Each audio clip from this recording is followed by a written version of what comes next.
Going live, going live. We are going live.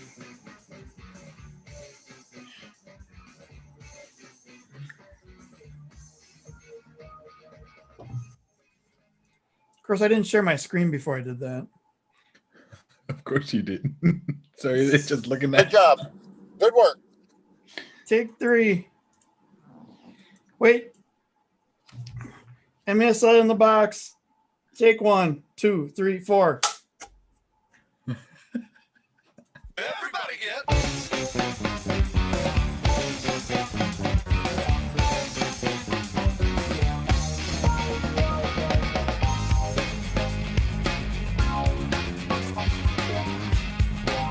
Adam, don't forget to hit the record button. It's the one thing I did do. Man, it's a good thing I don't do this for a living. Oh man, that's hilarious. That was such a colorful introduction. Good evening in the box. You need a checklist, I think. Good evening. I could write a checklist and still forget 3 things on it. True. I mean, we made an intro for him to record, and he forgot to record. We're live. Everyone. So Facebook, okay, let's go over the reasons Facebook sucks. As soon as you get a thumbnail for a YouTube video, Facebook remembers that and never lets it go. So if you upload it, like when I for my other channel, I upload a video and I don't set a thumbnail, whatever YouTube picks, Facebook remembers for the rest of entire history, regardless if I change it or not, or if I delete the post, I have to literally delete the whole video out of YouTube and redo it. What are we talking about? What are we here for? We are here for the awesomeness of MASL. Oh, Chris Funk is in the. Hey, Chris. He said he Hey, Chris. actually made it for the opening that I completely botched up. It's It hilarious. was great. It was great. You didn't miss anything. No, you didn't. Hey, Brad. How's it going? Where's Brad? He just commented. Oh, I'm behind by. So I have a leg for our leg over your leg is more leg for me. Wait, what? How? I don't know. I have no idea what I'm talking about. Okay. All right, so Matt's here, but he's driving and maybe eating dinner while he's driving or something, and On the call. Yeah, I'm here. He's multitasking. and on the call. But based on the way YouTube does stuff, you can't, or Zoom does stuff. It's actually a Zoom issue. You can't actually see Matt Right. Yeah. until he's on video, and then he'll show up. Good evening, everybody. Yeah. Good evening, everyone. Chris, Brad, Jack, Matt, Brian. Hey, to see you. guys. While we have a moment and we're waiting for Matt, if you haven't done so or seen, we are starting that project. We were talking about introducing the M3 teams, M2 teams, PASL teams. If you want to subscribe to our mailing list, I send the articles that way, or just follow us. Yeah. Here's a funny stat. What's the name of the highest league in Europe? The Champions League. The actual league. Oh, actual league. I would say In England. We'll say England. the Premier League. Premier League. What's that word? Premier? Premier. And what's the name of the lowest indoor Right. soccer league? The Premier Arena. Premier. These are the kind of things I think about when I'm supposed to be doing something that I'm not doing or something. It's pretty funny.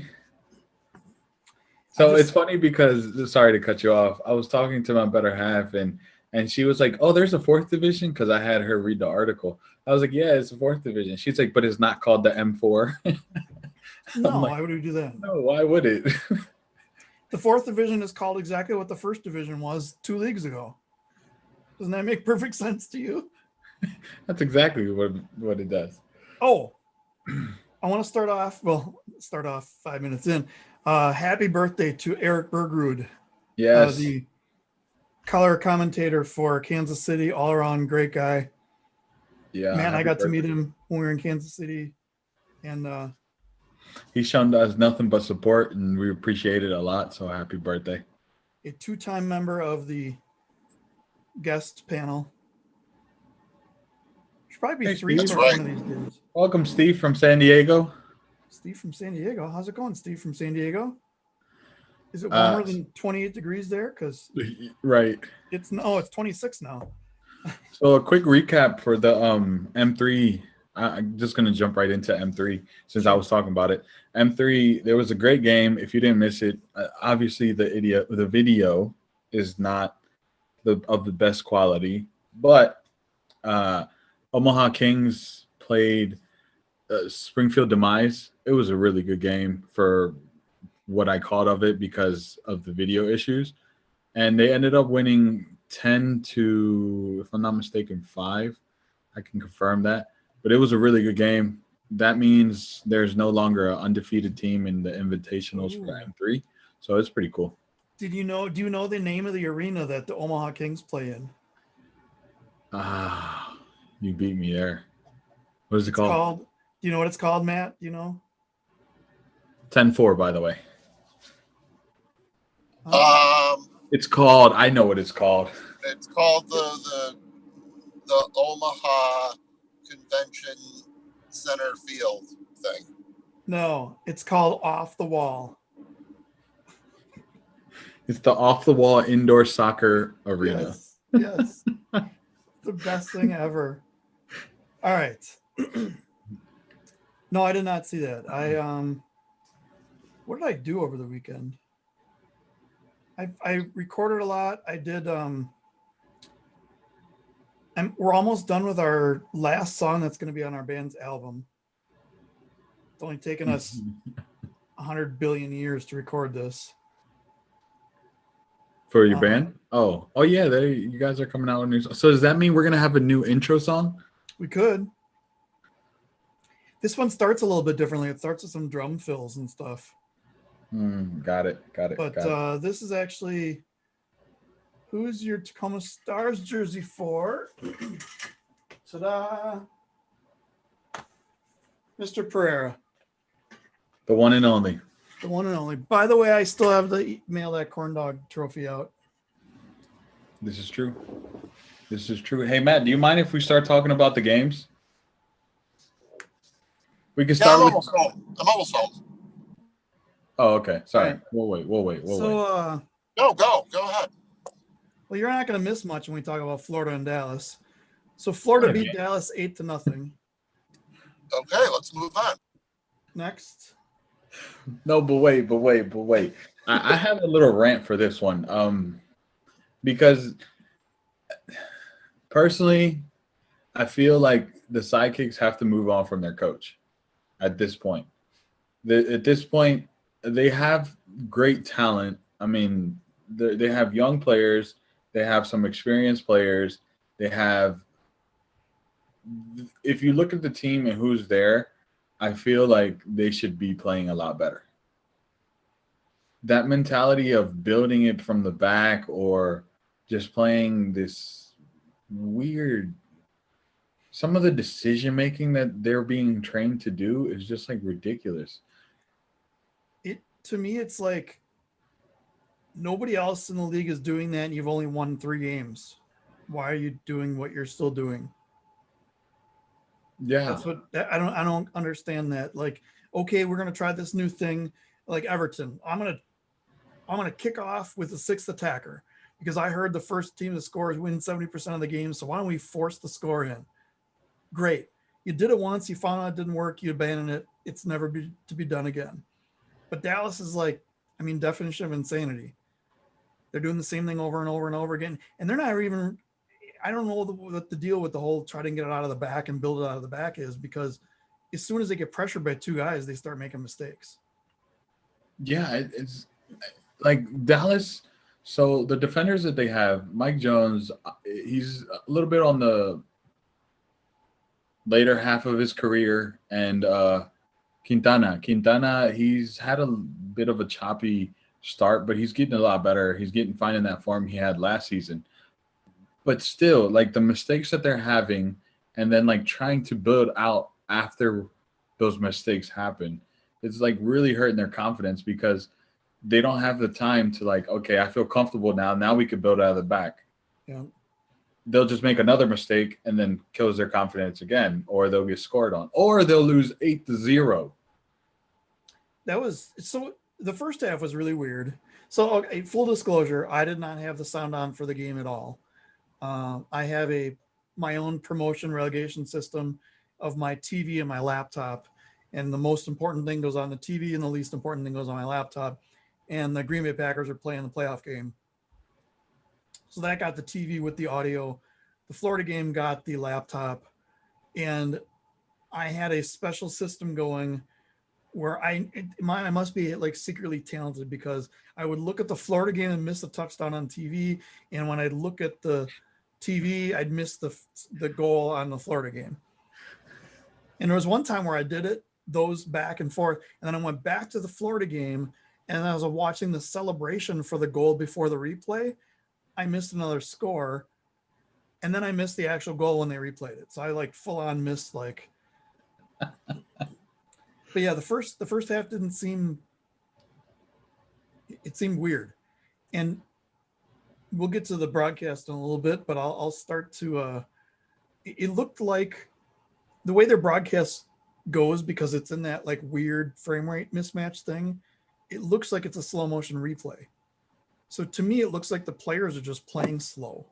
And I'm like, well, Florida's way faster than this. Why are they playing so slow? And then I realized, oh, it's just the way the video looks. But the first half was very, very slow. It was only 1-0. Well, that's the thing. So with Florida and Dallas, to me, hi, Matt. To me, Dallas is sit back, build out of the back team. Florida is defense. They're like Klopp, right? They're like Liverpool, where it's high pressure everywhere, but they really do sit deeper sometimes, and they hit on a counter.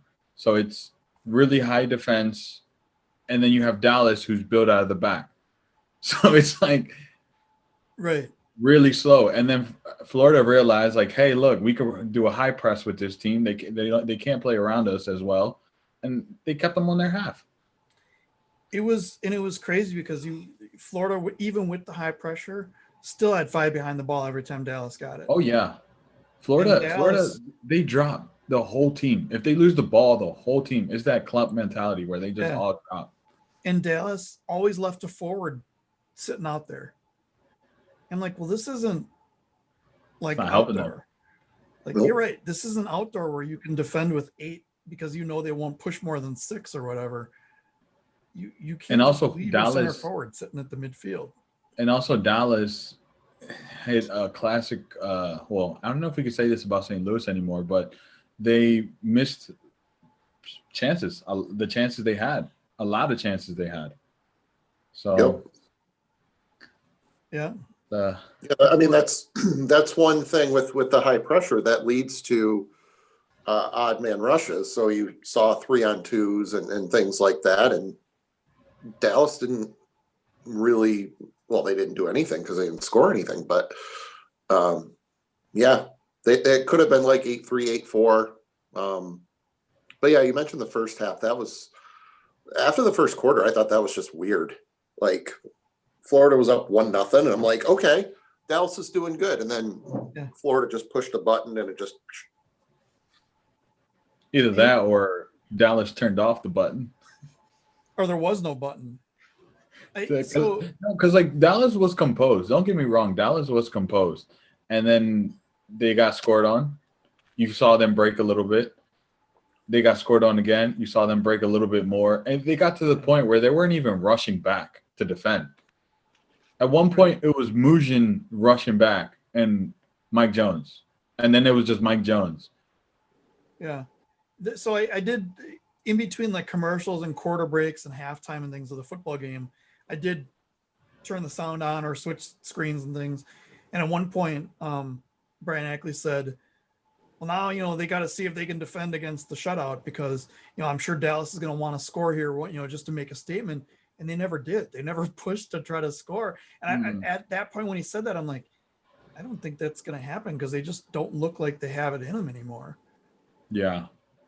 I feel for them because they're a good team. They can be a good team. I have a special spot in my heart for Dallas because of what happened last season. Yep. And for those who don't know, I mean, not that I want to, we're not tooting our own horns here or anything, but they had all their equipment stolen out of a van at dinner. And originally we thought it was like shin guards and soccer balls and stuff, but no, this was like all their go bags with their wallets, car keys, passports. And we had Yeah. guys that were was that in Ontario, right? Mm-hmm. Yep. From Dallas that had no way to fly back because they didn't have a passport and they weren't US citizens. So it's like, holy crap.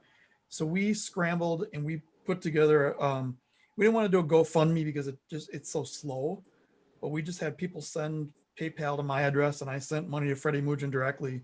And I think we got $650 in 2 days that we were able to get, throughout just word of mouth and in the group and everything.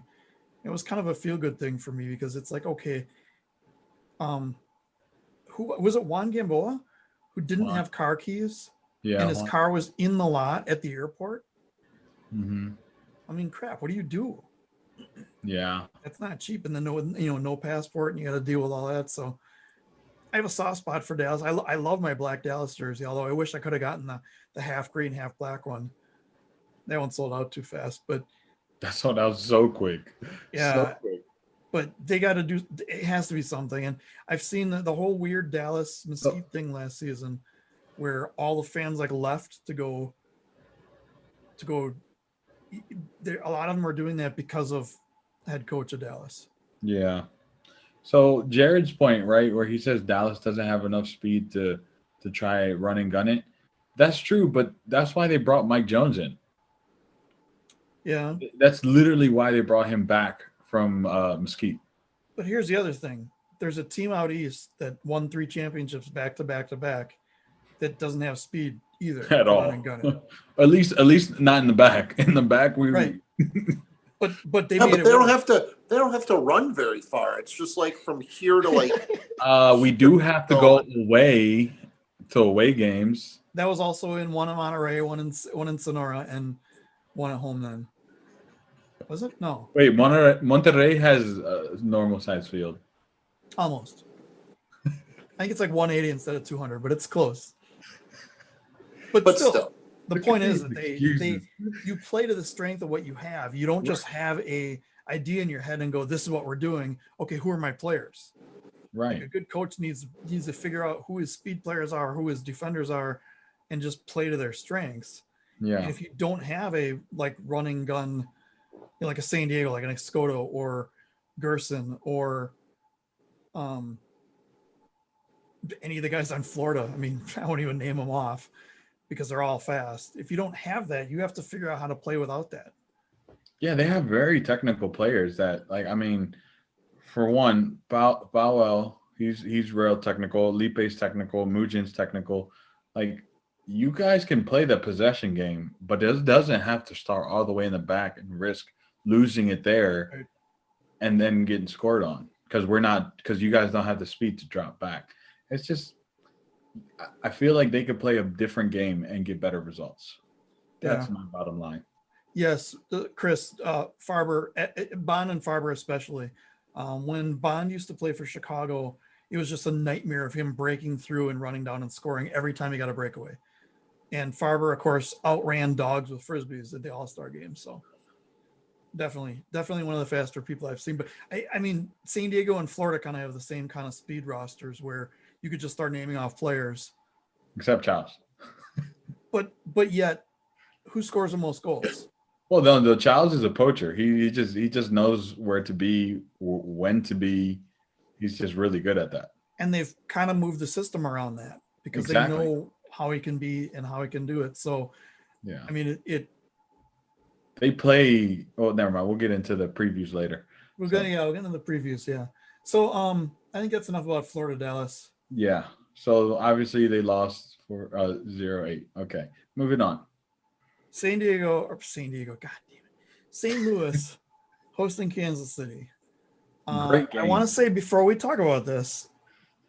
Yeah. Well, for Mr. I'm wearing a St. Louis jersey. The only one who voted for KC.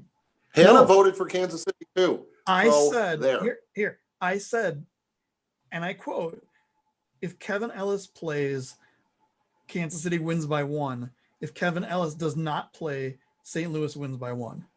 Okay. And if I called that dead on, That is the biggest cop out ever. yes, I mean, but he it's a did call credit. it. We It's a can't credit take that cop away from him. I call Whether it. it's luck or not, he called it. Hey, Like if I knew Kevin Ellis wasn't going to play, I might have changed my mind. I didn't really like. Well, the injury report doesn't update anyway, so how are we? I just Oh, said we if told you. I just said if, and this was last week's show, so I had no idea. I had no We inside both said Kevin Ellis would be the X factor, though. Yes, we did say That's that. just true. We all three said. Let me check the injury report for this week real quick. Yeah, can we have an injury update? So the good news is nobody is out, doubtful, questionable, or probable. The bad news is the last time this was updated was March of 2020. Okay, well, Oh my God! Doesn't St. Louis have 2 players out? Well, that's the injury report. So now let's look at the suspensions. And Derek Huffman's still suspended for 2 games. Oh my God! And Canale is Right. has a red card for penalties that he won't be playing this weekend. And then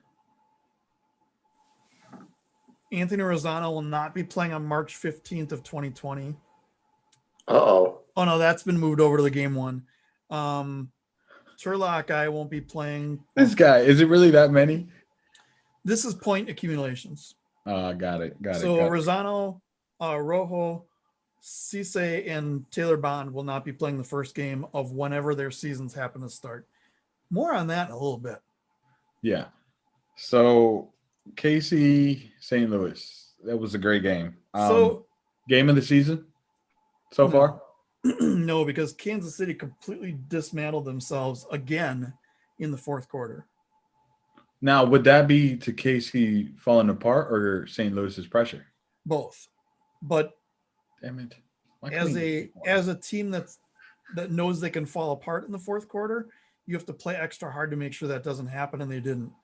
And we had, guys running into each other and just missing their marks completely, and just I've been saying KC's defense is their vulnerability when they get on the back foot. So when they get pressured to the point that they break, that's their weakness. Like if the team is just constantly attacking, they start doubting themselves and start playing like, I was going to insult another team. I won't. But they start playing very badly. Yeah.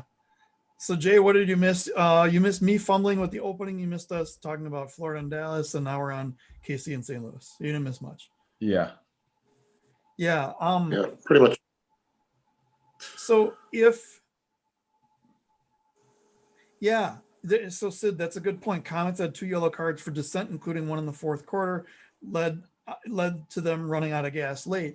Again, who got a yellow card for dissent for no reason at all but John Sosa? And by the way, I'm sure that was a good battle, Sosa and Duduka. I'm sure if we met John Sosa in person, which we didn't because he was pouting in the hotel room at the All-Star game. I mean, he had an early flight the next day. Actually, no, Sosa was probably home. Yeah, he probably just went home. He's like, screw this. I'm not hanging out with anybody. Yeah. He football tackled a guy from behind with his forearm and then said something to the ref for getting a foul called. Not even a blue card, just a foul was called, and said something to the ref long enough to get him sent to the box for 5 minutes at 9 or 8 minutes left in the fourth quarter. Mm-hmm. Like the point where your team needs you the most. And he seems to do this every game. Is he just trying to see how many points he can accumulate before he doesn't get suspended? I don't know. Well, are these sanctioned games that they're playing? They may not be sanctioned. I think we said the league was not sanctioned this year. So sanctioned season. So yeah. So whatever. St. Louis still can't hit the target, and I don't know what the deal is. And on that note, Wait, hold on. They both were pretty bad that game. They both are bad. It needs. Yeah. So I got to bring it up again. Is the new ball to blame? I don't think so. I don't think so. I don't think so either. I mean, we heard from players at the All-Star game that it was a good ball, and so I don't think I think it's just execution. So I, based on last week's talk, I messaged Alan Balthrop, who was the MASL statistician from last season and previous seasons. He's no longer doing that this year. And he said that the definition of a shot, one of three things happens on a shot: a goal, a block by a defender, or a block by a field player, or a save by the goalkeeper. If it's not one of those three things, it's not a shot. Now, obviously, nobody's following that this year because we got games with like 58 shots, 3 saves, and 11 goals, and the math just doesn't add up. I think what's happening is anytime somebody lets one loose, they count it as a shot, whether it hits the target or not. And I think going back to that formula would make it much easier to track stats, because the guy winds up and shoots and it gets blocked. It doesn't matter where somebody blocks it. It's still considered a shot. So what about those shots that are like right on the border? Because like Max had a few that game where it's like hits right outside the box, like outside the goal. That wouldn't count as a shot? Not if one of the three things happen. I mean, that should. If it's out of the box and the goalie gets a hand on it, I think that counts as a shot. What? So think about what hockey does. A lot of those dump and chase plays are shots on goal where they just miss, and they don't count them as shots. Even if it's a foot wide, they don't count them as a shot. And I think that's what they tried to do in the MASL. I think everyone just has their own formula for doing it, and that'll bring us to another thing we talk about. Another rabbit hole we're gonna go down. Well, hang on before we go down. So, Gio, you had asked if this was the game of the year. I'm going to disagree with Adam. I'm going to say it was the game of the year. So far, I think the Florida Kansas City, the first game, I think the way it ended was kind of crappy. I mean, Neto was out of position, and Bennett took advantage of it and scored. Yeah, I think Kansas City's or St. Louis scoring with like a minute left. I'm not going to mention who scored because, well, I just don't want to. I think that was a lot better. I think it was more dramatic. See, and I think the Florida KC game was better. You know why I'm going to go to the KC St. Louis game? For a few things. One has nothing to do with the way it was played or how it was played, but more so the fact that it was a rivalry match. Yeah, it's true. So it's like St. Louis gets to brag right now. They get to brag about beating KC in such a game. And then the other thing is the fact that how intense those last minutes were. I mean, it was so the beginning. The first quarter, they ended 3-3, right? Or sorry, 4-3. 4-3 or 3-3. I can't remember offhand. I don't remember. It was 4. I think it was 4-3 at the half. Right, 4-3. So the first quarter was 3-3. They ended 4-3 at the half, and then most of the action was on the fourth quarter. So like just that, I had me on the edge. I was like, ooh, I like this game. This is like a playoff game. Now, not to say KC and Florida wasn't like that, but it just wasn't a rivalry. Yeah. Yeah, so it was 2-0 in the first, 4-3 in this at the halftime. Okay. And then it was 6-4 in the third. Yeah. And then St. Louis just scored the last 3. Right. Three unanswered to win it. It was a fun game from beginning to end. So yeah. As where the Florida game, it was a good game too. Don't get me wrong. I just felt like the players wanted this game more just because of what it meant. So here's something interesting. They updated with Matt. I made a joke that I think not a lot of people got. So the other night, the attendance was listed as 1024. and I'm a computer guy and I'm a computer dork. And 1024 is like a computer number. It's everything is in bits of 8.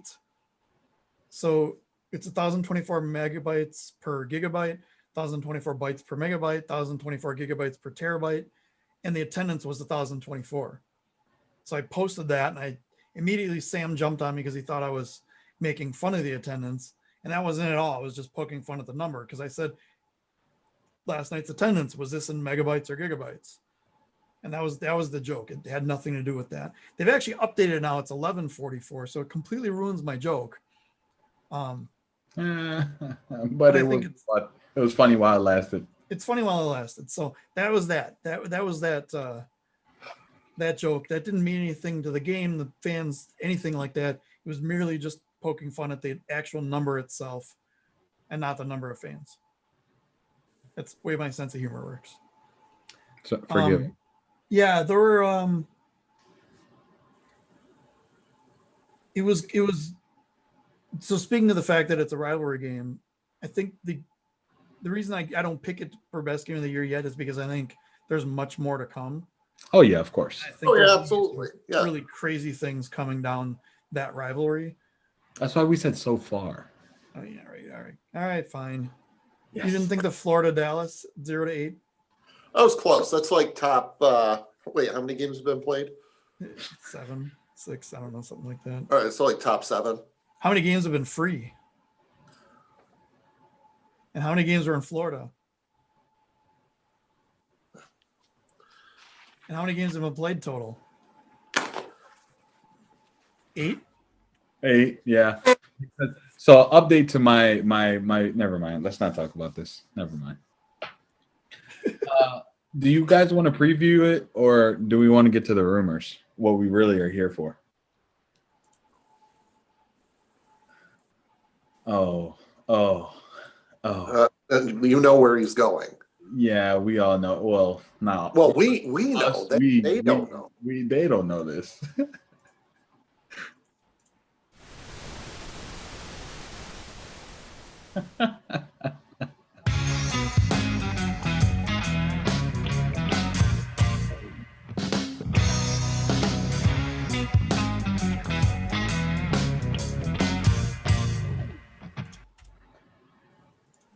So let's talk about rumors. Oh, this is gonna be fun. Lord. This is gonna be fun.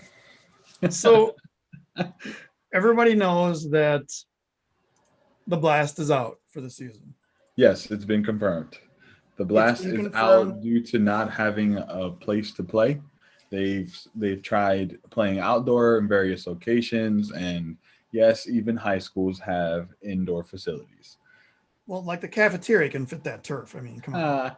No, like seriously, there are some pretty big gymnasiums in certain schools, and We have to close down the East Wing hallway because some soccer team playing a game. oh, I hate you guys. You see it like a hall monitor coming out. You guys have a hall pass? Look, I tried to turn over a new leaf and not say I hate you guys, but I wouldn't. I would hate me if I were you. I mean, so obviously it sucks. yeah.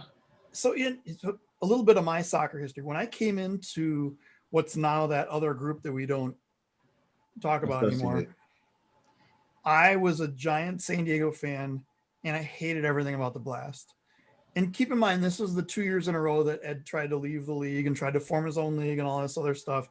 And now maybe I'm getting older and grumpier, but I totally get Ed Hale's point of view on a lot of this stuff.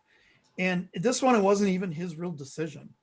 And I know a lot of the West Coast guys are going to say, well, Ed made a promise to the league and now he's ruining it and it's going to ruin the season. Well, at some point, someone took something that he said to say he would play in front of no fans.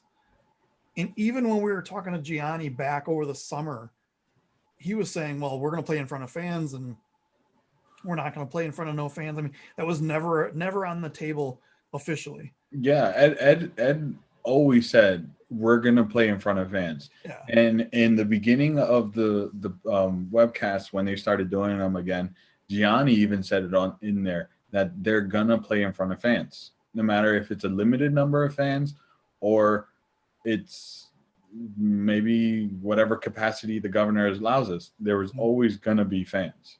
There was never the thought of no fans. So wherever the West Coast teams or the other teams got the idea from is I'm not sure. Yeah, and I think I don't think it's safe. I mean, I realize there's teams that are going to do only road games. I don't think that's this is me with all of my expertise in running all the businesses I've ever run, which was almost one at one point in my life. I don't, if you call building a bunch of computers for one of the guys in our group's dad's company, happened to be the Air National Guard, but that was, 85 machines we built by hand in my apartment when I was like 19 years old. But that's besides the point. It's not a really responsible business decision to run a team with no fans and no home games or no. Granted, one of the owners in KC told us straight out, it's a hobby for him, and his main source of income allows him to afford his hobby and do things like play all road games. And I won't say who that is, just leave that. You could probably figure it out. I fully get that. I fully understand it. But then to expect the other owners to also go along with that, I don't think is reasonable.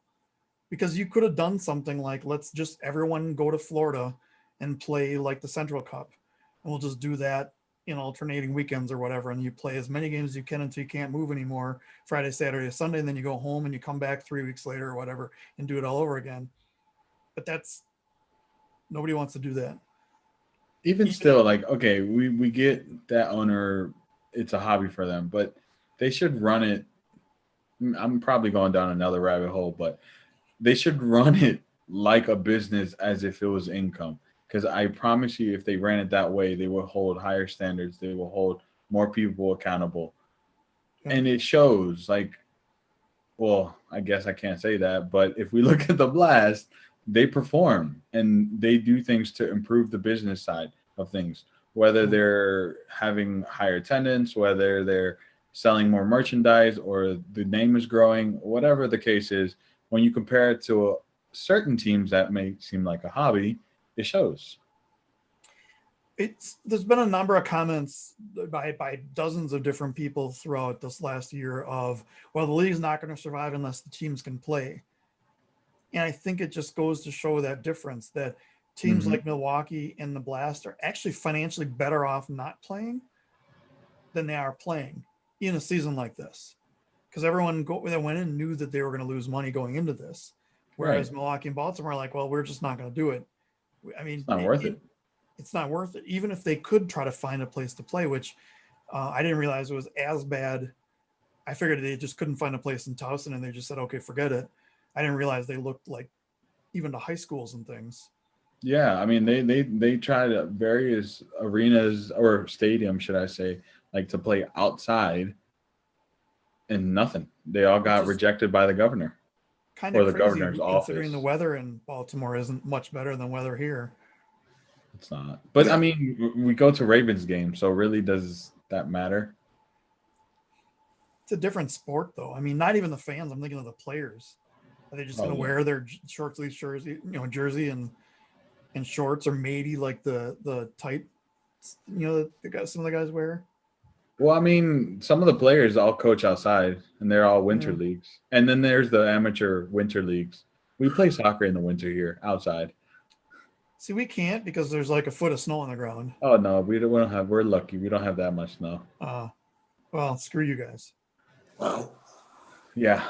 So rumors. So we have heard from multiple sources, and we will not be naming any of our sources at any point ever. Harrisburg is almost immediately out as soon as the Blast said they were out. Rochester basically told their players, if you get loan deals from other teams, go, because if those other two teams are out, we can't play because the travel costs are too much. And then Utica is... There's like a mix. Somewhere. So we're hearing that there's going to be a season, and then we're hearing that they're out. My thing is with Utica is it's going to be really difficult on them without the East teams. Yeah. That's going to be if they were going to lose already money, imagine how much money they're going to lose with all that travel costs. That's my concern with Utica. Yeah, I mean, if you were to ask me what my percentage of having a season is, I'm going to be completely honest. I'm going to pull a weatherman stunt and say 50%. Like, We're either going to have it or we're going to not have it. yeah, either not or I mean, I'm thinking it's going to. Well, I'll just say 51% that we're not going to have a season. 49% we will. Utica shares their arena with the AHL team, the Utica Comets. And from what I've been hearing, they are having a season.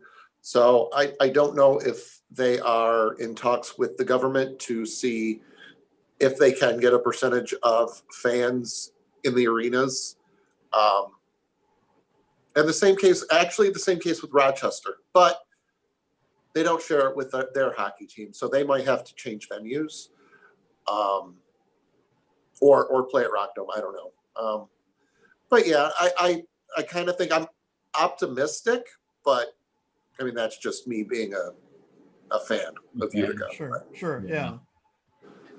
I mean, I was optimistic Milwaukee was going to play, and then I realized it was more me wanting and me hoping than like realistic. And once I saw that, the article that came out a couple weeks before the decision was made that the arena wasn't planning any fans through the fall of 2021, I was like, okay, we're done. Right. I mean, like, it's kind of, I had that same realization in the last webcast that the Blast had when Gianni said, yeah, we're planning for 2021 season. What that said to me is we're out for 2021-22. So next season. Yeah. So I'm like, we're out this season. It's just a matter of time. And then for the rumors, like I kept hearing, oh, Harrisburg is coming out soon. And if Harrisburg is out, Rochester says they're going to have to follow because just the travel expenses. I mean, let's say Utica and Rochester stay. That's what they're going to play, 6 times in order to make the season work? Like, that's crazy. Yeah. And then after I'm fine with that. I know you're fine with that. Yeah. I'm fine with that too, because, it doesn't matter for us anymore. So, you guys know that I write down notes during the week. So the note that I wrote, and I use Microsoft OneNote, and I just keep it on to the side of my second monitor. Anytime something comes to mind, I just write it down. And every once in a while, I'll just go through and I'll like, okay, that's dumb, delete that. The one thing that stuck this week was playing indoor soccer in front of no fans is fucking stupid. Oh, there's that. You're absolutely right. And I think that's going to be the main reason why Utica plays or doesn't play. Yeah. I've been told straight up, we want to play in front of fans, or they want to play in front of fans. Yeah. So if it can't happen, then unfortunately Utica won't be able to play this season. I'm hoping that's not the case, but. So remember when we were talking, I don't even remember if it was before they announced that 7 teams were starting or not, but we kind of said, okay, those 4 out in the East are just sitting there. What happens if one of them can't play? Is it going to be a domino effect and just take out everyone? And I think we got that answered. Yeah. So, Matt, I'm going to talk to you specifically. Adam loves to toot his horn with his predictions. I just want to point this out. So did you notice that the St. Louis won by 1 goal and Kevin Ellis did not play? No, but yeah, I mean, it makes sense because, like, why would those East teams want to travel so much? And I don't want to hear this BS about, like, all the West teams in Florida are making it work. Yeah, they're making it work because they can actually win. Because there's no Monterrey, there's no Sonora, there's no one challenged as the West, and Florida just wants to do anything possible to get a title. Here's what should happen then. Here's what should happen. So all of the players that aren't able to play in the East, set them up. Whoever wants to play, set them in a pool, then have a draft. So it's funny you mentioned that because I was talking to Mr. Mike Zimmerman a while ago. This was probably when it was still sunny and warm outside. And he said for their baseball season, they essentially did that. The teams that couldn't play put their players in a pool and they drafted them out to the teams that could play their season. And he Yeah. said he thought something like that would probably happen with the league, and it didn't. And I have some thoughts on that. So I've heard some things from the players and fans that Milwaukee waited too long to make their announcement, and it ruined the chances of some players to be able to play this season. And now I'm hearing the same thing with the Blast, like, oh, they waited too long and they screwed everybody. Well, hang on real quick. Hang on real quick. I know. I I'm think just gonna keep my hand up. It's okay. It's a double-edged sword. The whole plan was to play. I mean, nobody went into the season planning not to play and like, oh, we're just going to wait till the last second so we can screw everybody.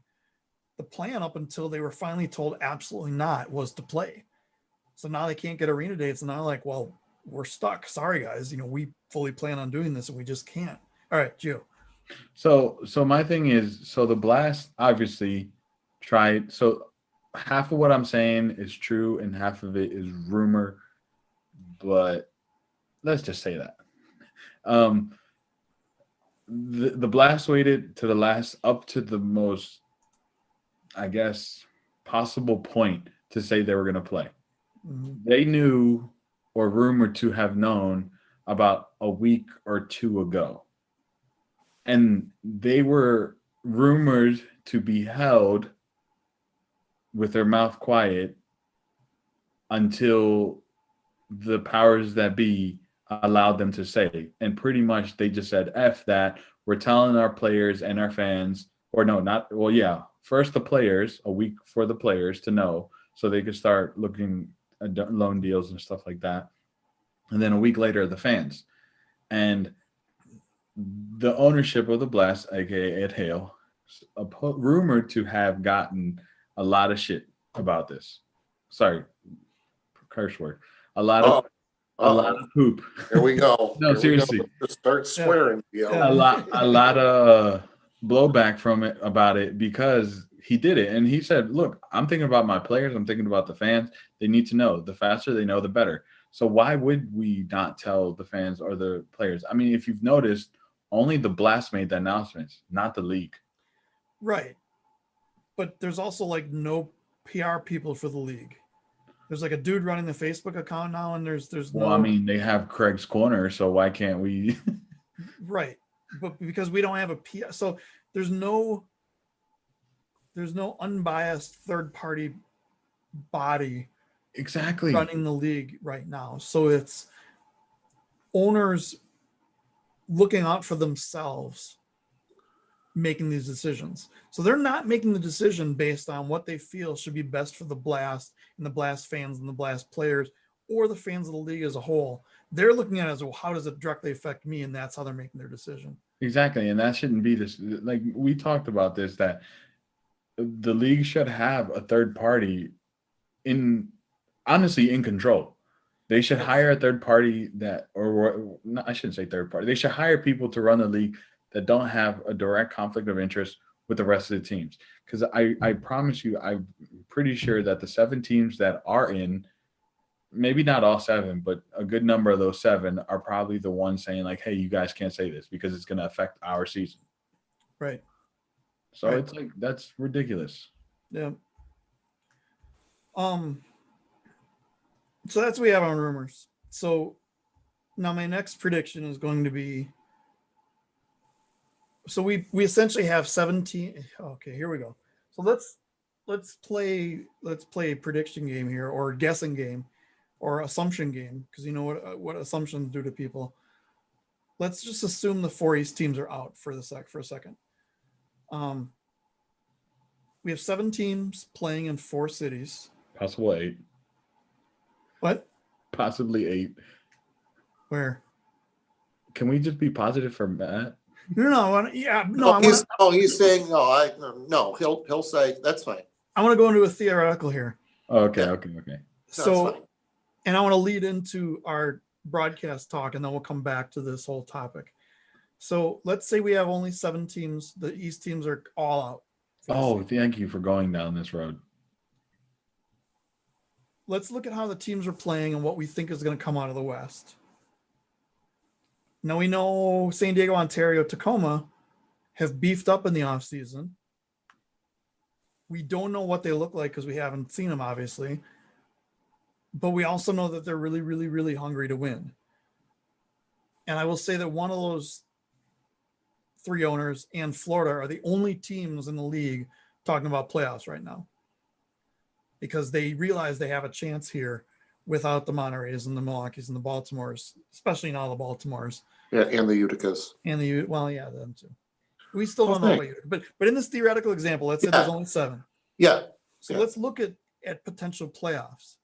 There is a very good chance, and I don't mean to talk down to any of the teams on this, but there's a really good chance you get a Florida, Ontario, Tacoma, San Diego, not necessarily in that order, as your 4. Now I'm assuming if we have 7 teams at 4 make the playoffs, because that's what they used to do in MASL.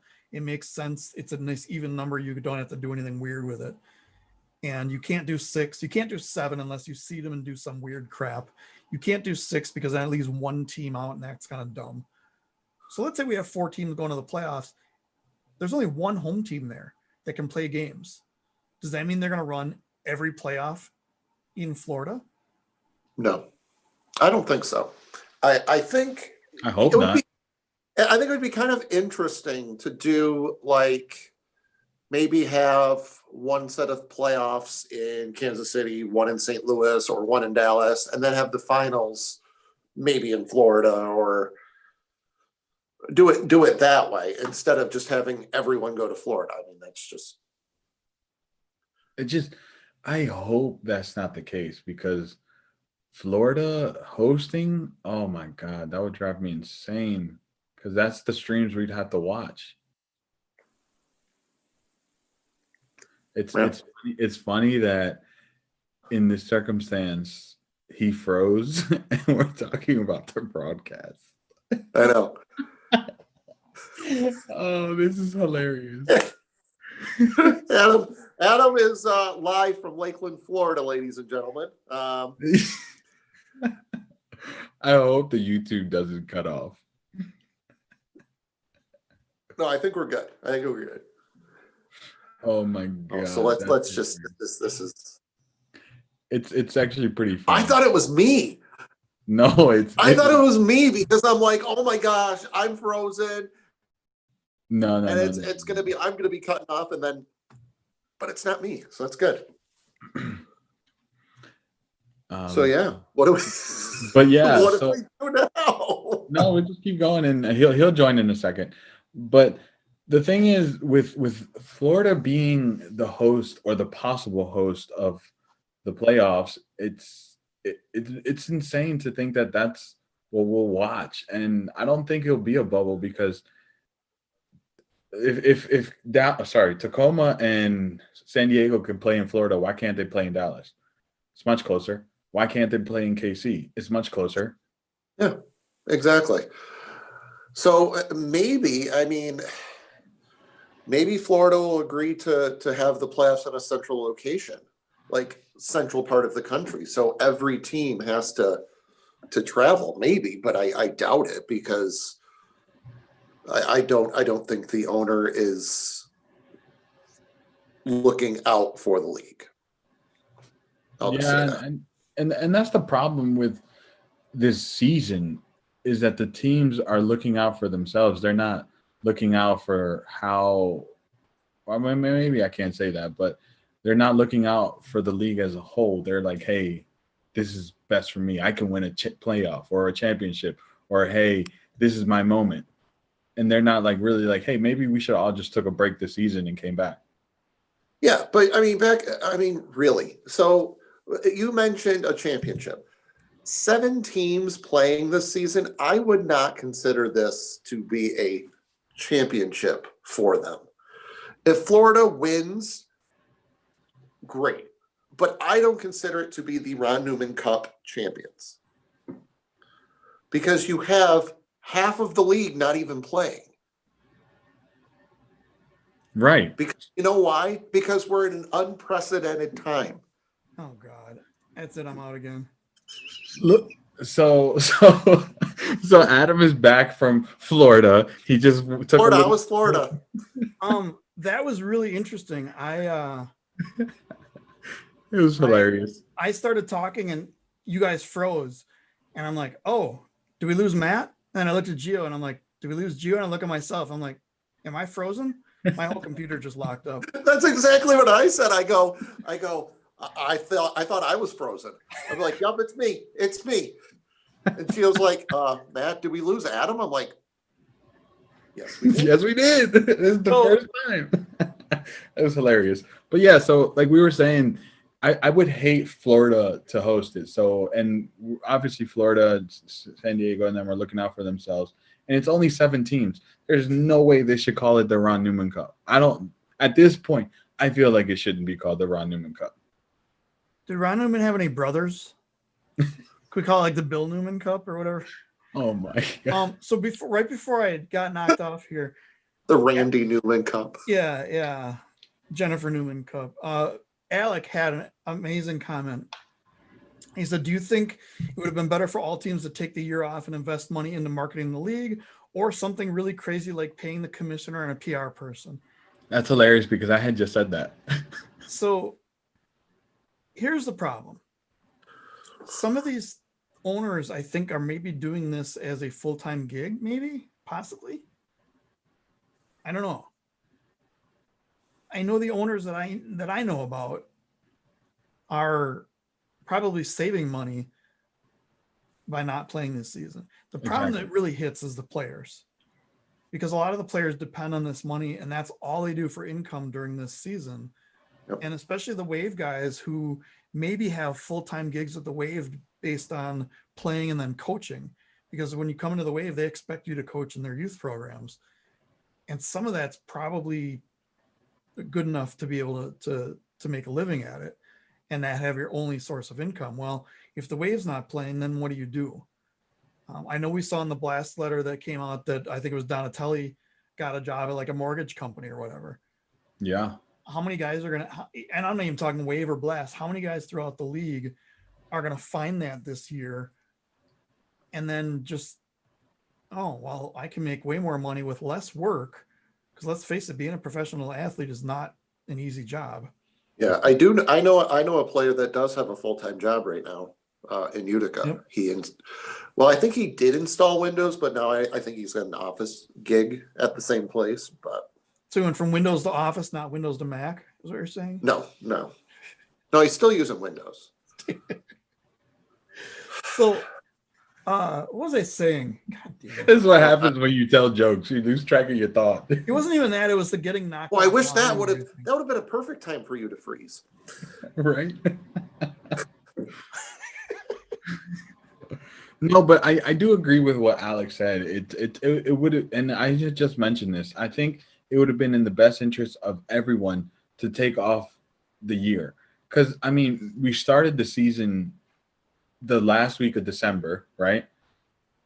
And we're playing January, February. I'm pretty sure all the teams will have played 12 matches by March. So a 3-month season, like, yeah.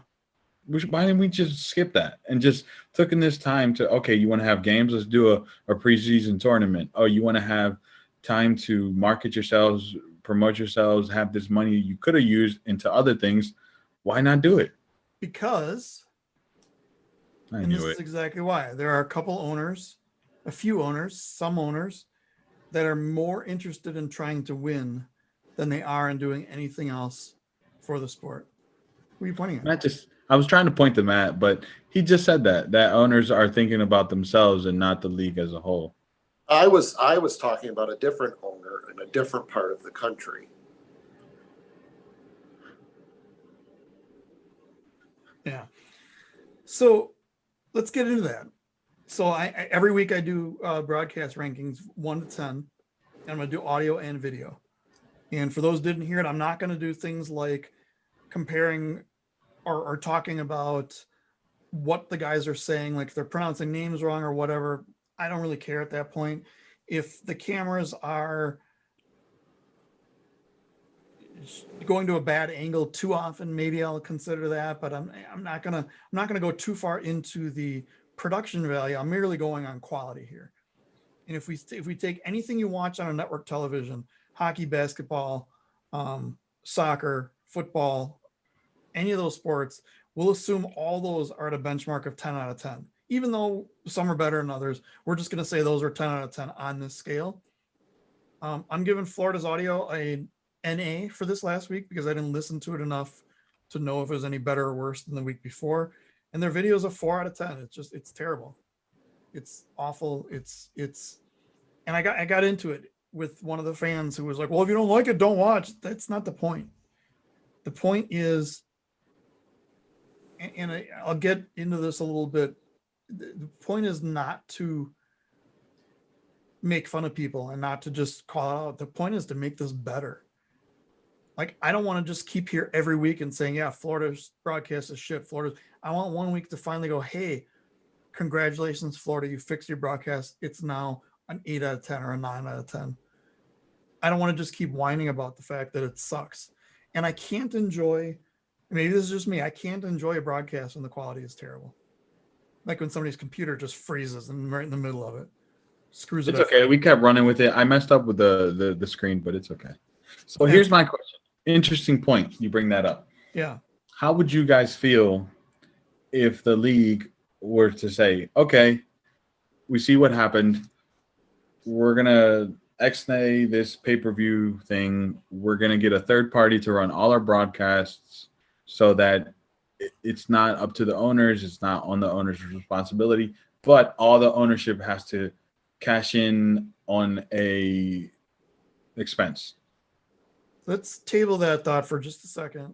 Oh man, That's a separate topic because there's other topics under that. So Brad just says Florida doesn't turn off their mics during the commercials, and that was my comment. So I made a hilarious on Saturday where I said, I put in quotes, I don't understand that whole thing, and I called it that describes Florida's broadcast perfectly. That's what their guy said. Like during a commercial, we heard very clear as day, I don't understand that whole thing. Well, yeah, neither do we. So let's move on to St. Louis. St. Louis's video, I give a solid 6 out of 10. It's blurry in some cases, but it's good. I consider 6 out of 10 good. If we're talking a Kansas City clarity of a 9 out of 10, Milwaukee 9 out of 10, that kind of thing. St. Louis is a 6, but their audio is a 4. It's still, and I won't even demonstrate it this week, it's still distorted. There's still no compressors or limiters on it. So whenever they talk loud, and the guys yell anyway, and I know I'm more of a loud person at times, but these guys are just loud all the time. No, it was like I watch from my iPhone, so I don't have any of the video issues you guys have or anything like that. The audio I thought was pretty good for Florida, but St. Louis, I mean, I mentioned it. I'm like, it's like I'm talking to someone in a drive-through. Yes. Mm-hmm. And that's because, and say it with me, input gain. Input gain. Yeah, I was going to say that. So I did a video on this on my YouTube channel. What you have is what your microphone is plugged into. That has a gain. That's the gain coming into the device. And then you have whatever is pumping the video or the audio out. That's your output level. So you have your gain of your signal coming through, and then you have the output volume.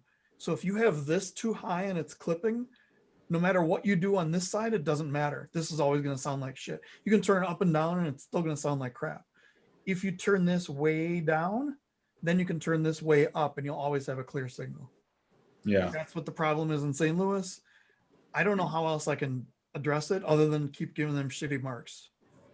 And it gets worse throughout there's a thing in called ear fatigue, and in mixing we throw this term around a lot because you can't just sit in front of a song, in my case, and listen to it for 8 hours a day, because you're going to lose your ears. You're going to lose the sense of highs and lows and frequency. Everything's going to kind of mash together.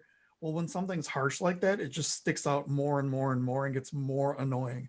So I'm convinced that they turn their volumes up each quarter. But that may not be. That may just be the fact that it sounds so bad it just grates on you and gets worse after each quarter. I'm not even saying that to be a joke, though. I know, but it's sad, but it's true. But it's funny because it's like we keep saying it, we keep talking about it. Specifically, you bring it up how to fix it, but it doesn't happen. And I don't do this for a living. I'm an IT guy. I fix servers and write scripts to make things go faster and things like that. I don't do audio. I do it for fun, and I do music, and I do music mixing, and I do recording, which has some of the same things involved. And we do this live show, which apparently doesn't go flawlessly ever. Sometimes. Ever. It did that one time. At one time, yeah. I don't think I was there that night. I don't think I was there either. Yeah. But like, you know, the videos, the streams, everything, it could improve. But back to like the idea, if a third party handled it, wouldn't that be better? So yeah, let's get into that topic. We're going to call this topic league standards. And I want to first say something. I had a conversation with a player that I will not name, not a Wave player, yesterday. And he said, he kind of got on me for some of my comments. And I said, listen, none of my comments are directed at the players. None of my comments are directed at the players or the fans. Like, the players and the fans are what make this league. And you can have owners that run this as a hobby, or you can have owners that are really, really dedicated to running this as a sport. You can have business people who don't really even understand the sport who want to run this as a business. You have all these different things. None of my comments have to do with the actual players. You guys are what makes us fans. And without you guys, there wouldn't be us. There wouldn't be this fan. There wouldn't be this group. There wouldn't be any of us sitting here talking about this crazy sport that we love. So please keep in mind, when you see comments like that, I made the comment of Florida doesn't care about Florida does not care about their fans or fans of the league. And I made that comment because all we hear from the players, first we see all the players that they signed. They went crazy in free agency the last 2 years. They signed Ian. There's all these signings and all these things. They're basically writing blank checks for people. And then we hear from the players that they're treated so well there. And then we see this product. And it's like, this is a giant slap in the face to the fans. Even in leagues, even in seasons without COVID, you got 2,000 people in your stands at most. And you're putting this product out there. What that tells me is you've put so much effort into trying to win, you don't care about anything else. And this game is anything but winning. How many champion teams over the season, over the 40 years that this sport has been in are still around? 3, 4, 5? I mean, how many are gone? How many teams won a championship and then were gone the next year? Monterey did it. How many teams come and go just here and there because they just don't do things right? And my comment before about, like, what if all the playoff games are in Florida? Is that really what we want to represent this league? Because that's what we use for highlights going forward. Check out we managed to do it in the COVID shortened season. And and what the hell is that turf? Why is it so green? Why is the yellow ball green? Why does it look like shit? I mean, granted, the highlights will probably come from their in-house recording and not their streamed feed. So they'll probably be in a better quality. Yeah. But this is still what we're looking at. And if you go to a company that says, hey, this is what we have as our product, can you provide audio video equipment for us and run our online broadcasts? They're going to go, you want us to put that on TV? That's your best? Because I'm saying it right now, Florida's winning the whole thing this year. Sorry, Matt. Based on what I've seen, Yeah. I don't think anyone's going to beat Florida when I've seen, because they played sloppy and they're still beating everybody. And they play sloppy in ways that doesn't even matter, because nobody can, they know the game so well that when things get sloppy, it doesn't even let's matter. wait till the West comes in. Yeah. I'm Okay. waiting till. But they're also not playing at home. That's true. So But they have to deal with the to cross jump on country this- travel. So to jump on this league standard, right? Yeah.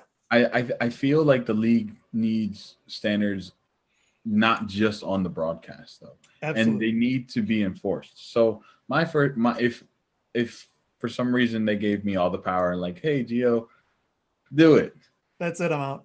My thing, my thing is, first of all, the league will be run by someone that doesn't have a conflict of interest. So no owners making the decisions. They can be on a committee board. If the owners are on a committee board, obviously, yes, that's fine. But I feel like they should be a third party there as well to counter that.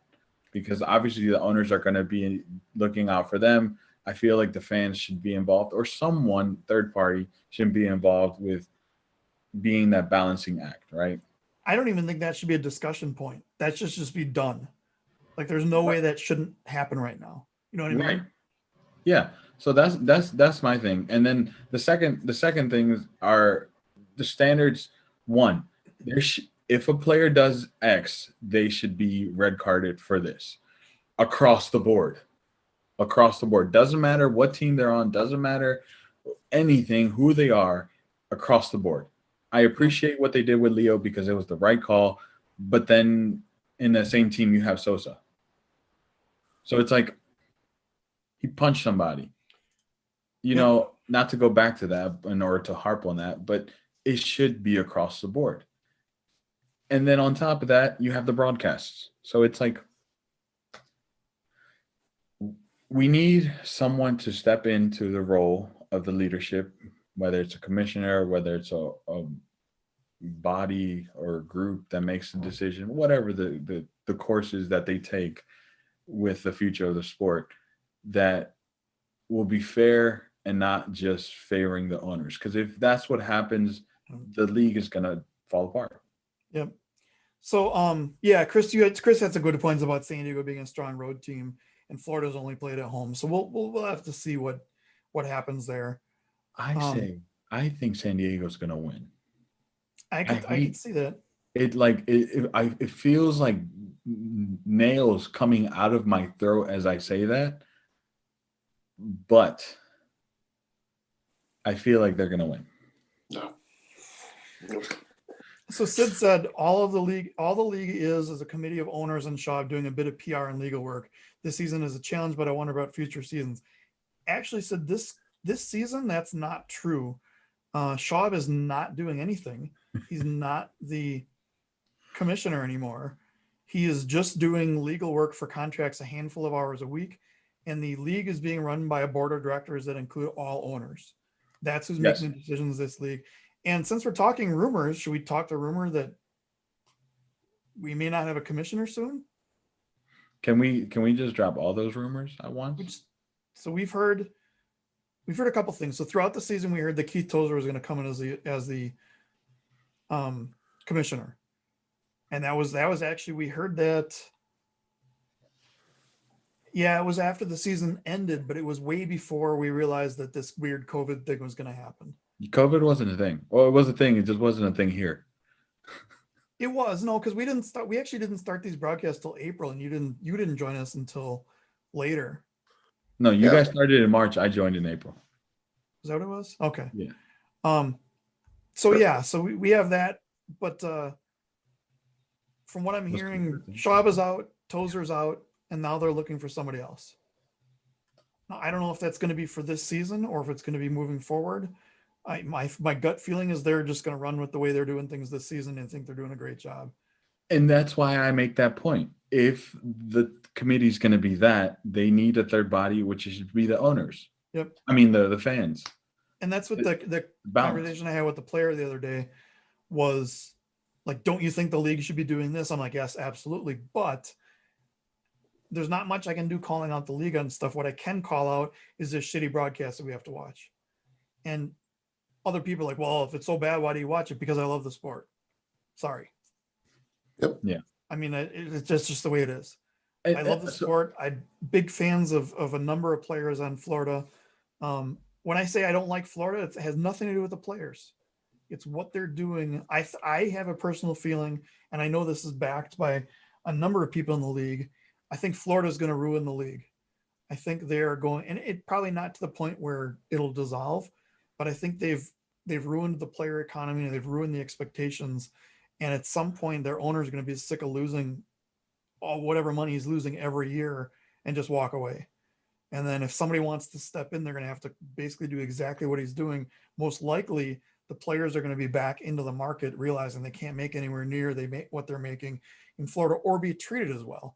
Because let's face it, they're treating their players incredibly well, which I think that should be a standard of how the players are treated.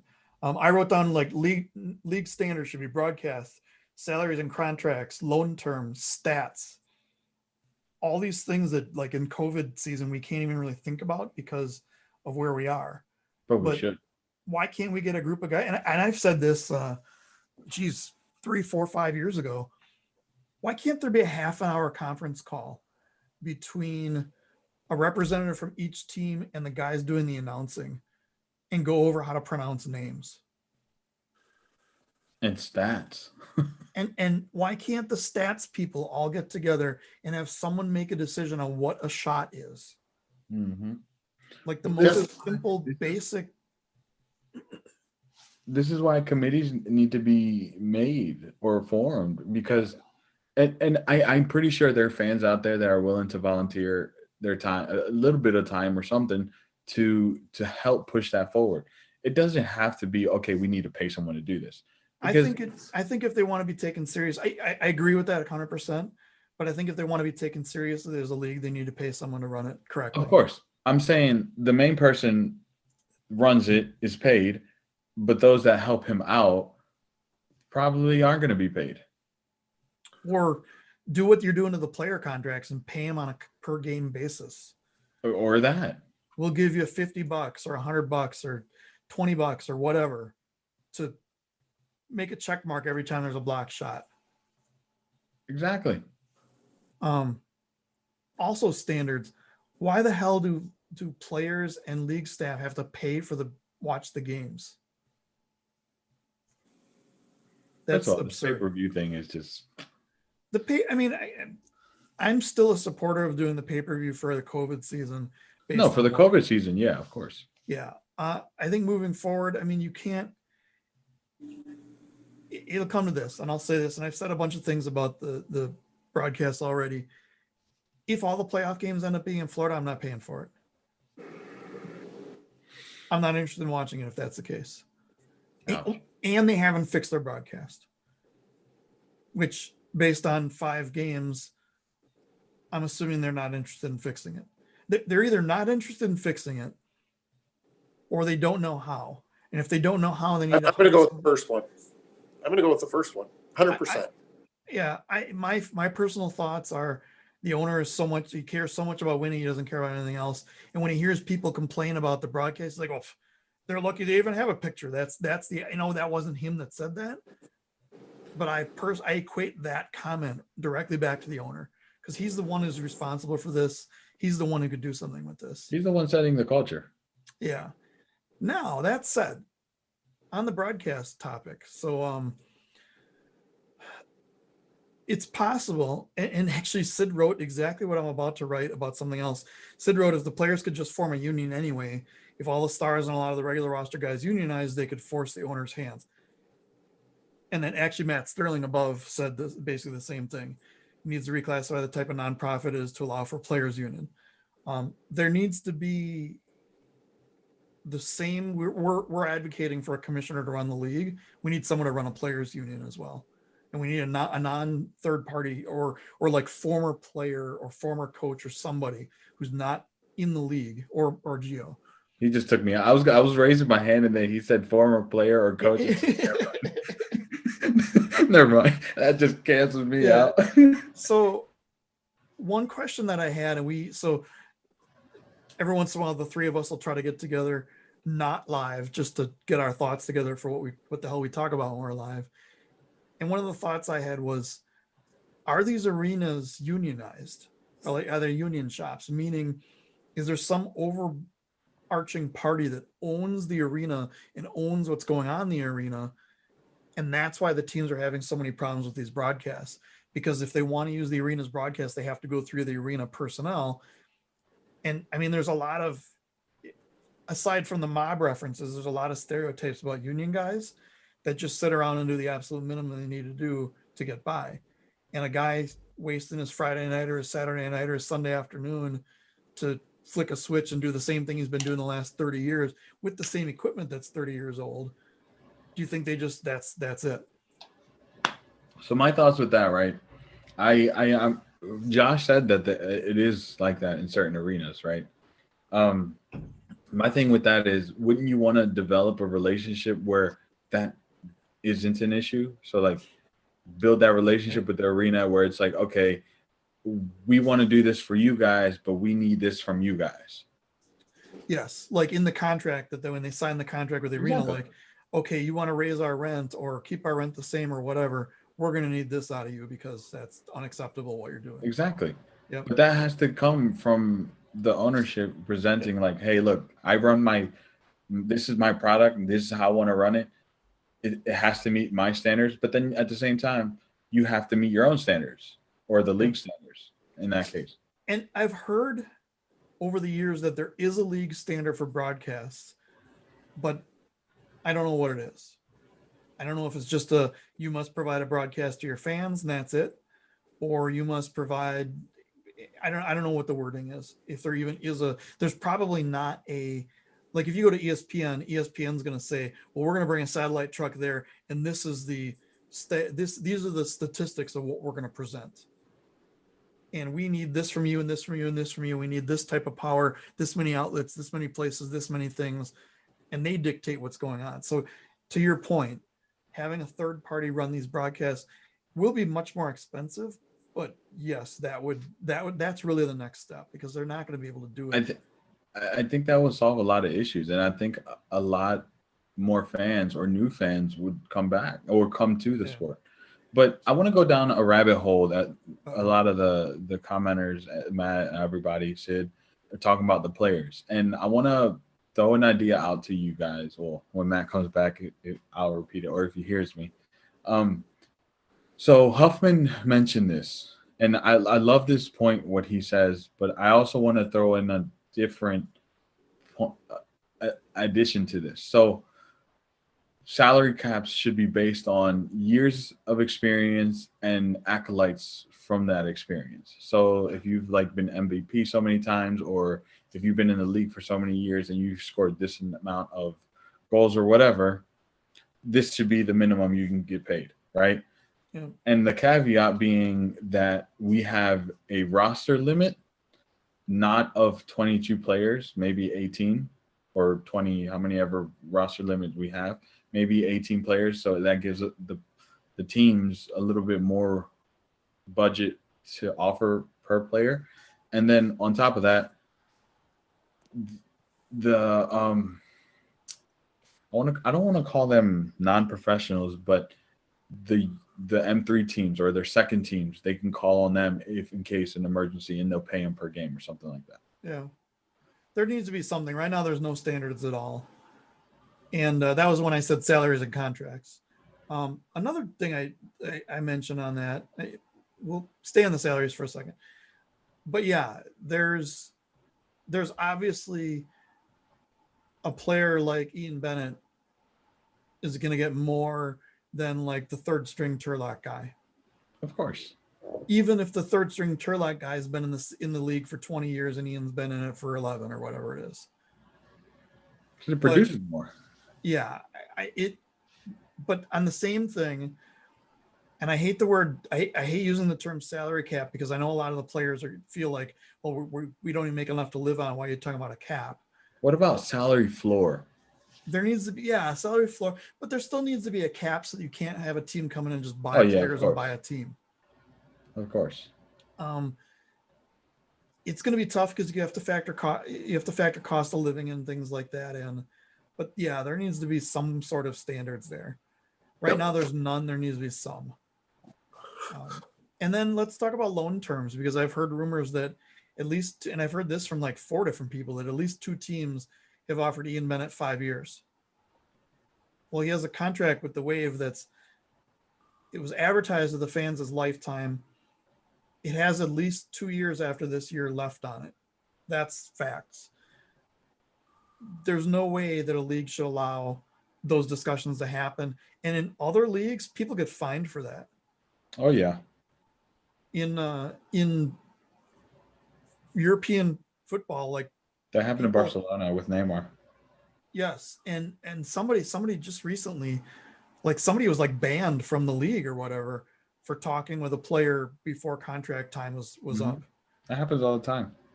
And what I've heard is that Florida basically says, "Hey, you want to come down and be by us? We have a blank check waiting for you."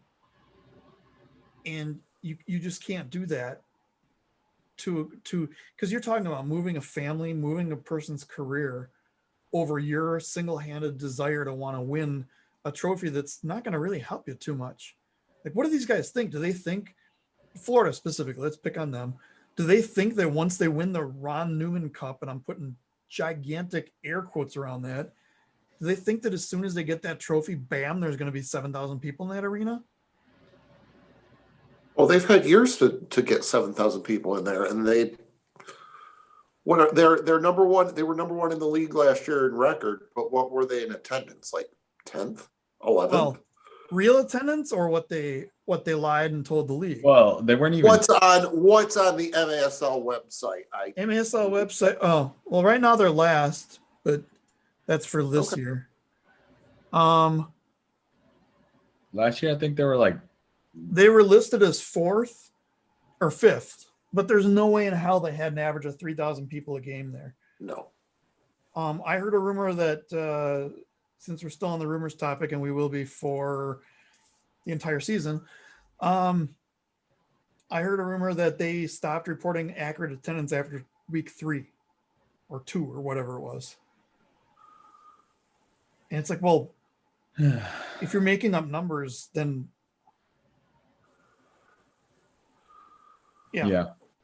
By the way, I like what Sid said about the CISL, the tiers. That I would love to see that here, where there's tiers and you get paid this range within this range for being a tier in this bracket, which I think will be great. And I think so. I would love to see the MASL do 2 things. One, have a roster limit because lower than what it is, because I just don't feel like you need 5 shifts. Like, why do you need 5? Like, or 5 possible shifts, like 20 some players. I don't feel like you need that many. Well, But you might. still, it's so when they called the final roster for playoffs, it was 26, but you can only field 15 on a game day, and I think But that's they what I'm increased it saying. to Do you really 16. need 26 players? No. But how do you deal with contracts for? Oh, I see what you're saying. You want it to be like 18 and then put the other guys to an M2 team, don't you? Exactly. Or an M3 team. Yeah. Or Or just reserve. make another team altogether. Yeah. And then the other thing is that I would love to see. I'm probably going to get a lot of crap for this, what I'm about to say, but I would love to see a cutoff for when players can be signed to a team. Reason being, Yeah, I mean, that's like a roster freeze. I mean, that's Yeah. the MASL has done something similar to that, and I think but it's only they'll go. But it's only during playoffs they do a roster freeze. I want it like 2 months into the season. Well, not this year. sometimes 5 days before the season, teams don't have their rosters set. Well, that's part of the league standards. Right. Yeah. Get your crap together in the preseason. That's my Yeah. point. So If Sid, you- yeah. So what I wanted to mention. So Sid says he likes lower roster limit, 18 or so active roster, then allow teams to have a practice squad. And that was what I was going to bring up, and that it answers it. Of a lot of these guys just love the fact that they can practice and learn from the real players, and they know, hey, I'm not really a starter roster player, but I get to practice with these guys every day, and I get to learn. Wade had an 18-year-old Mikey Herrera play last season because of all the injuries and the visa issues. They had to dig pretty deep into their essentially practice squad, and he was amazing. Matt Yang really never played a game up until last season. He once or twice was I don't think a starter, but I mean, he was a rostered player for almost half the season last year and did an amazing job. We're like, oh, why have we been sitting on this guy? Oh, because we have all this other talent that we couldn't sign because of visa issues. But yeah, there's a lot of those stories out there. The KC is basically living it right now. with all their younger guys that I'm sure have been playing with them in some fashion, Capacity, yeah. but just not in a point where we would actually see. I think this would be great. I think this would be the way to go. And now that we have an M3, why not throw the practice squads in there? They're amateur teams. They don't have to get paid for it. Yeah, You yeah, know, that's true. just to keep them, advancing. That's not only going to hit the player development bucket, but it's going to also have you have a squad in case, your lower limits lead, you have to reach there because of injuries or red cards or whatever the case may be. I think, and then that way you push forward that the sport, like how, we're doing the intro to the foundation where we talk about the M2, M3, PASL. Yeah. Well, hey, look, by doing this, you're adding more enrichment to those leagues. By I have doing one of the, so if there's 15 game day players, and those are pretty much set for a lot of the teams. I know teams like Florida, San Diego are so deep that they have kind of a rotation of that 15. But then you have your like bubble players, like your 16, 17, 18, have those guys coach the M3. There you go. Yeah, seriously. Yeah. I'm telling you, I should be a commissioner. I'm just kidding. It's not like we know what we're talking about, but the stuff makes sense to us. So Yeah, seriously. Do we want to? I guess that kind of hits the rumors. Do we want to talk about the previews for the games? Yeah. previews for the games. Tacoma's coming to town. Woo! Tacoma is coming to town. No, never mind. So That already Tacoma's happened. starting their first of Oh, Masters. the Taco Masters. I can't unsee that now at all. Every time I see it, Yep. it's better when it's like on two lines like this. But when it's like tacomasters.com, I can't understand. I can't. Yep. And I want to be one. I don't know. How do you become a taco master? Maybe I you would- should work at a taqueria. Never mind. I don't want to work how- at one. I want to eat them. Oh, see, that's something else. So we have two games this weekend. Friday night, 7 p.m. Central. Stars at the Comets. And then That's a good one. That is a good one. They're both, and then Sunday it's Stars at the Ambush. Yes, sir. 5:05 p.m. Central. We were in Central Time this week. Imagine that. All Well, central. we're Central Time every week with the show because it's Well, always that's true. it's 8:30. I'm gonna But screw it's it up, not- and I'm gonna make it 9:30 next week. You're gonna be early. What time is the Saturday game? There's no Saturday game. Oh, sorry, Friday game. Sorry. Yeah, start with the Friday game. Leo's back. Leo is back. I don't know about Kevin Ellis. No, you can't. You can't do it 2 weeks in a row. So here's what I'm gonna say. He might. If Kevin Ellis not, Kelvin, I think either Tacoma or Kansas City are going to win. either Tacoma is gonna win or they're gonna lose. No crap. This is going to be the first for me, the first gauge of how these teams are going to do on the road, because going into the season we're like there's no weak teams, and I think we found one. We won't pick on them anymore, but both the Comets and Ambush are no longer weak teams. I don't think. I think they've been able to prove straighten that. up.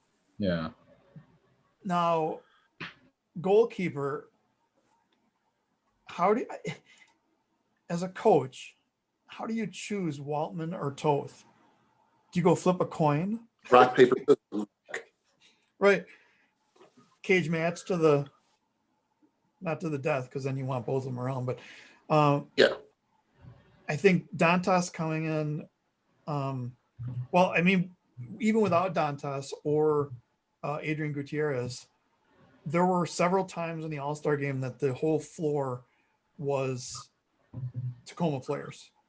And the Mhm. joke was that there were 7 Tacoma players out at one point because Dantas was on the East and the entire line for the West was Tacoma. They looked in mid to late season form in a game that started a month before the season started. And I can only imagine they've practiced just as hard since then, if not harder. Nick Carrera had some really, really, really strong things to say about the East versus West thing. And he thinks that the West players have been completely looked over, I guess is the word, or overlooked or underrated or whatever the word is that I underappreciated. Yeah, all those words in there. And I think he's coming in with something to prove. And especially since the All-Star game was kind of him against Leo, West against East, I think Leo is going to have something that he wants to prove. This is a game of the week for me, like 90-10, if we're doing percentages of which game is the game of the week. And I think this has a potential to be the best game of the season so far. Yeah, I absolutely agree. I'm going to keep it short and sweet. I'm going to say 2 words. I'm going to say Tacoma sweep. Tacoma sweep. I can see Yeah, it. get your brooms out. I mean, those guys have already played on Casey's turf this season, and Waltman and Toth looked amazing.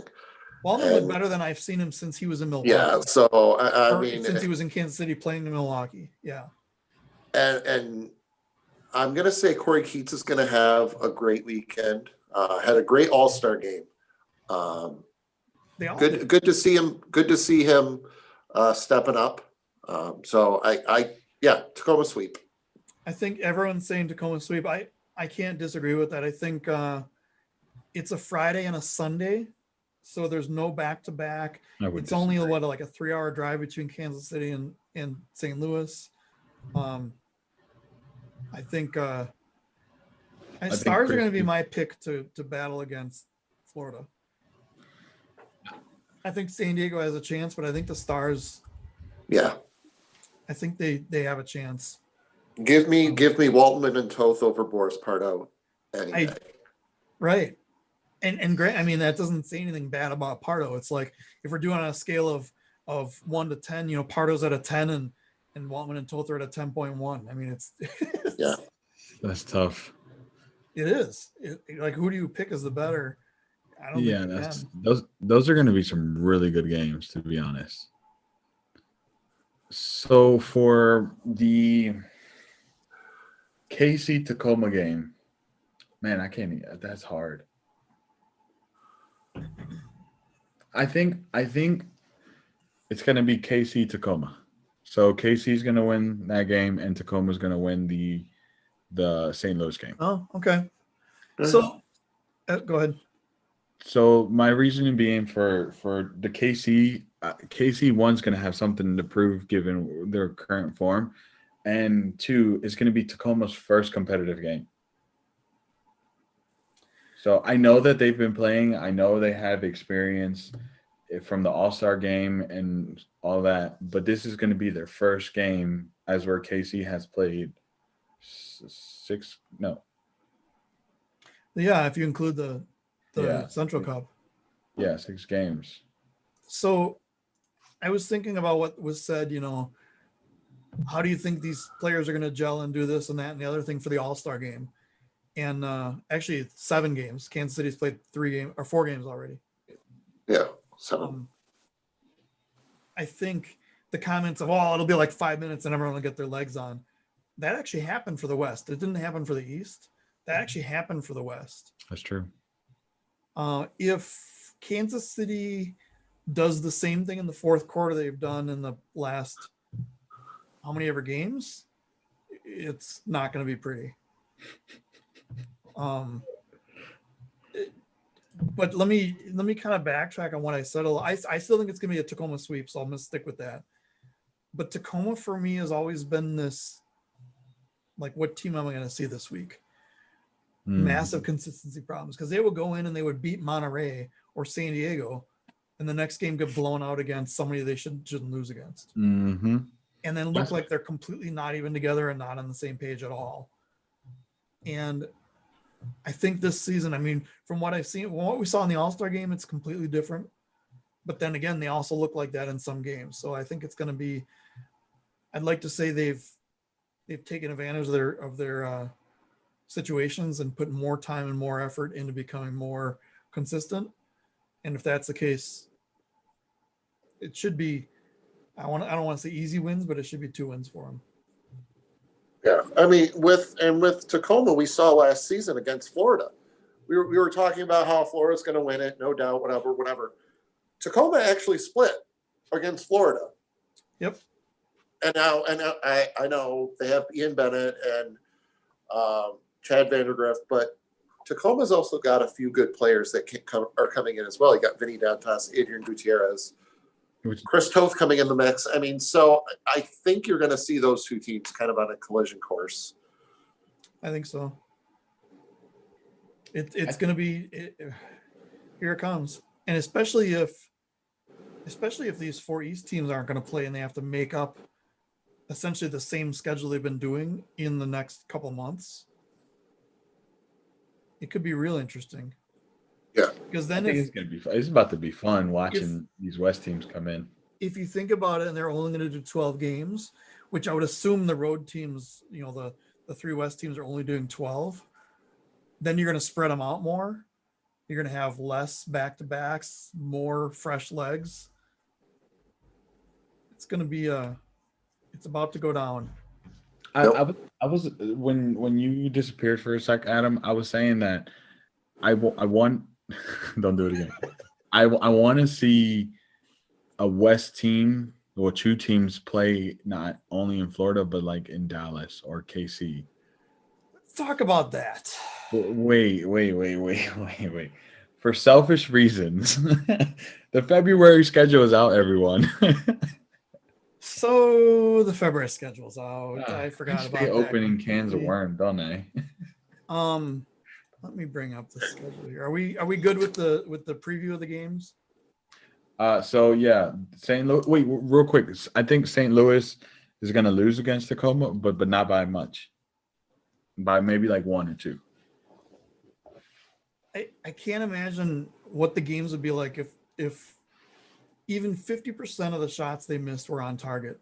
Oh my God. I mean, not to say they were all going to be goals, because obviously there's saves and blocks and everything. Oh, yeah, of course. But just take half of those missed, because you're always going to have missed shots. You're always going to have the guy who's, the ball bounces a little bit weird and he skies it, or he misses, or whatever, because he's shooting probably too hard for what he needs to do. But if you take all those shots, take half of them and put them on target, I think it's a completely different couple games. And if they can figure that out, Matt's taking us on a tour of his house here. Yep. So February schedule's out. There are some interesting things. So obviously there are going to be some back-to-backs where West team comes in. Are we keeping you awake, Matt? A little bit. Sorry. Is that a pink heart pillow you're sleeping on? Yeah, it's Hannah's unicorn pillow. Yeah, okay. She left it here. So there's going to be a bunch of back-to-backs, starting with like Ontario coming in to St. Louis. There's later on, there's San Diego coming to St. Louis. There's going to be some of that. There's some really interestingly scheduled games in Florida. Thursday, February 18th and Friday, February 19th, there's a 3 p.m. Eastern game. So 2 o'clock right in the middle of the day. But it's Saturday. What? But it's Saturday. It's Thursday and Friday. It's Thursday? Never mind. Perfect. Friday. Perfect time for a game. I mean, especially on a Thursday. Because I'll be at work and I could just throw my phone. Never mind. If you think about it, nice. Like the retiree crowd in Florida could go to the game and then hit the early buffet. I mean, I'm sure I'm sure it's just a matter of scheduling, because think of Monterey having to play all those Monday night games, and then there was the school game in Mesquite that actually was one of the better attended games last season. Where was it, Mesquite or Dallas? It was Mesquite. It was Mesquite, yeah. That had the daytime game. But then what we have is the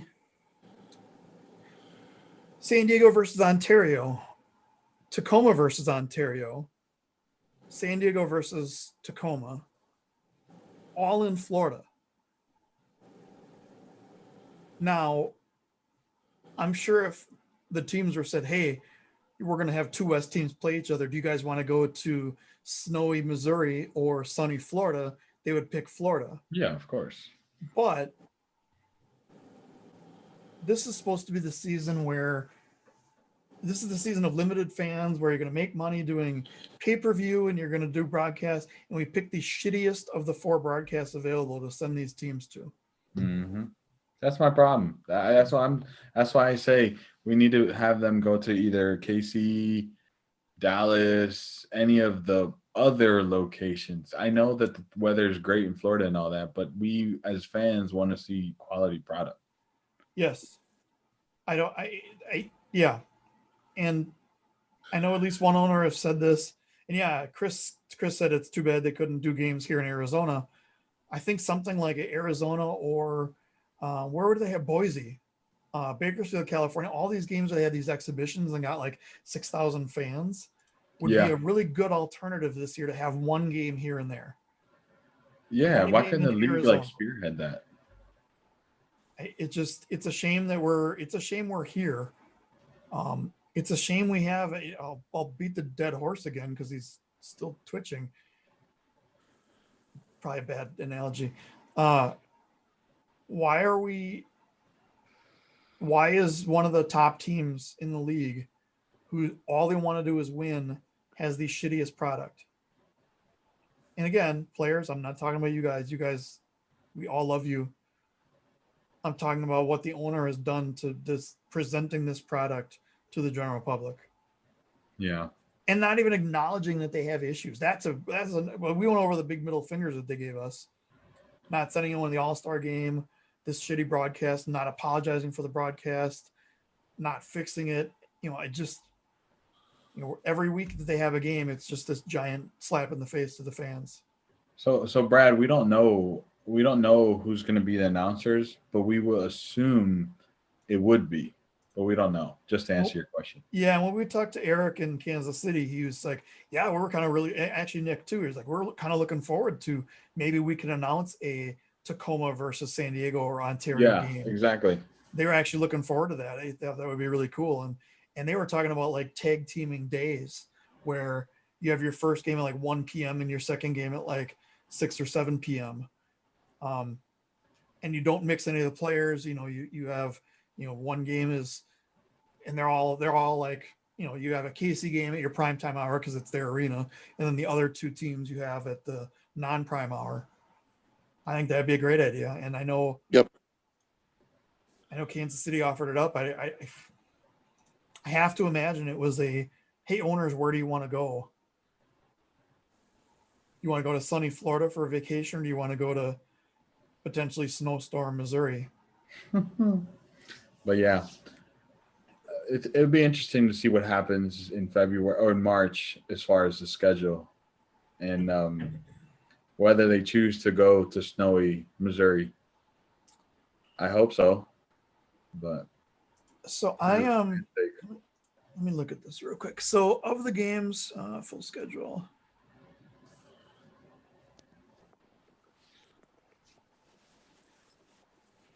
So at the end of February, Florida will have played 11 games.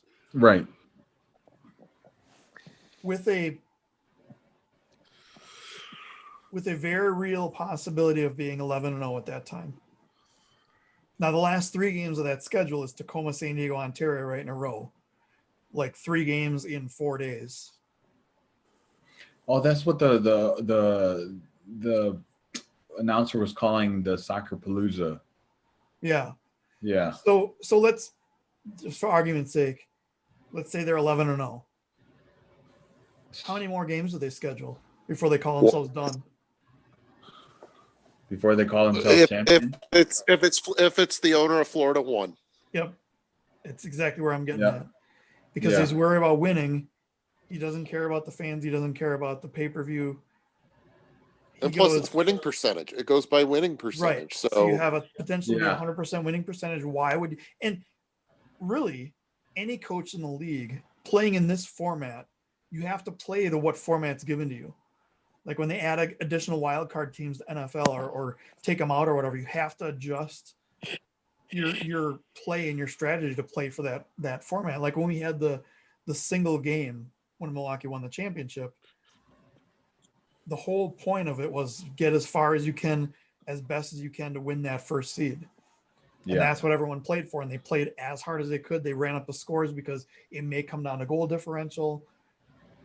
So yeah, if you're 11-0 and you have one more game, you go, oh, I want to play Dallas again. And we'll even travel to Dallas. Why not? Right. At that point, why not? But and of those first 11 games, 8 of them are at home. So they could go 9-3 home versus away games and have their 12 games for the season. Honestly, I'll be okay with Florida stop hosting games. Right. Yeah, me too. From a fan standpoint, absolutely. Like you got your 12 games. Okay, let's just wait for the playoffs. Go over there. Yeah. So the season's going to end April 18th. Now, that's the regular season, right? Not the playoffs? We don't know anything about the playoffs. But the news press keeps saying, we're playing this date and then we'll be done by April 18th. But that's just the regular season done by April 18th. And that might change with if hypothetically all 4 Eastern teams decide to jump out. They could probably finish in March and then have this wrapped up by April 18th. Because I was thinking if Florida has 7 games or 11 games in by the 27th, the end of February, they finish up their last game the weekend of March 6th and 7th, they would essentially be sitting for 6 weeks for playoffs if they wait until that April 18th thing. So, AKA, they're going to get knocked out and we're not going to have to worry about Florida any longer. And that, ladies and gentlemen, is in the box. Right. Yeah, 6 weeks, actually potentially 7 weeks until the first playoff game. If they ended it the first week in March. I'm okay and they go all the way through April 18th. I'm okay with them ending that season then. For Florida. Right, but then how many other games are they going to run in Florida that we have to watch their broadcast of teams we really want to watch? Why must you rain on my parade? None. Zero. Just let Florida end their season and they stop hosting teams and everything just gets centralized to KC, St. Louis, and Dallas. Please. I'd be fine with that. So we kind of and I know we're bad at tangents and bright shiny objects, but so we have 7 teams going to the assumption I was making before. I think this is where I was headed when my computer locked up. So let's just say the East teams are out. What happens if one team location gets shut down because of COVID? Oh my God, don't talk about that. I mean, I've heard this new strain is more contagious. And we're still right in the middle of this whole vaccine thing. It would shut down everything in the next month. And we'll pick St. Louis gets closed. Because we've seen cases where one county in the state gets closed and the other stays open or whatever. Yeah, I know Chris says bite your tongue, but I'm throwing it out there as the remember my mantra for this year is positively cynical. Look, I think if that happens and we're SOL and everything starts to get hosted in Florida, because COVID doesn't exist in Florida, and this is your doing for saying this. And then Florida could say they're champions again. What if Florida takes all the East players that can't play and just fields another team and calls it like Florida 2? Oh, okay. Now we're going down a rabbit hole that we shouldn't. I mean, and then Florida versus Florida 2 in the championship. Who do you want to win, Florida? Florida 2. At this point, I don't care. Yeah. I think that's let's just hope that doesn't happen, and let's just hope we get past these next 2 months, February, March. I'm pretty sure with the announcements that's gonna happen of all the East teams dropping out, with maybe the hopes of Utica playing, that the season gets pulled back to March as being wrapped up, and then playoffs in April. Let's hope that happens. Yeah. I think that's Yeah. a good note to end it on positive. Positively cynical. Yes. I'm positive there's going to be 2 games this weekend. Yeah, I'm positive of that That's a too. good bet. I would Yeah. I would agree with that. Yeah. So yeah, games again Friday, 7 p.m. Central, Tacoma at Kansas City. That's And then- 8 a.m. Eastern No, that's not 8 a.m. or Don't 8 be. p.m. Yeah, it's Fire. not 8 a.m. anything. And then Shush. Sunday the 24th, it's 5 p.m. Central, 6 p.m. Eastern, 4 p.m. Mountain, 3 p.m. Pacific is they get Noon that in right? my head.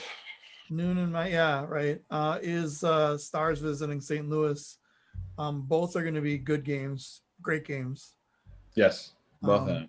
Both have the potential to be low scoring, high scoring, and blowouts all at the same time. Yeah. They're pretty much playoff caliber games. So Yeah. So We're now, gonna- okay, so you just said it could be low scoring or high scoring. So I don't want to sit here next week and have you go, oh, I predicted a low scoring game. put your foot down. Or, oh, it was a high scoring game. I knew it was going to be a high scoring game. I told you it was either going to be low scoring or high scoring. So I'll say I'm done. Tacoma beats Comets by 3, beats Ambush by 2. Wow. I think Tacoma by 2 over Kansas City. I think Tacoma by 4 over St. Louis. Okay. I say KC by 1 and Tacoma by 2. Should we write this down somewhere? Yeah, I'm not gonna Wait, remember. this is recorded. I'll just clip it. You have to remember to clip it though. It's the very end of the show. So So with that, hang on. I'll write it down Look at him. because I have to ask you again.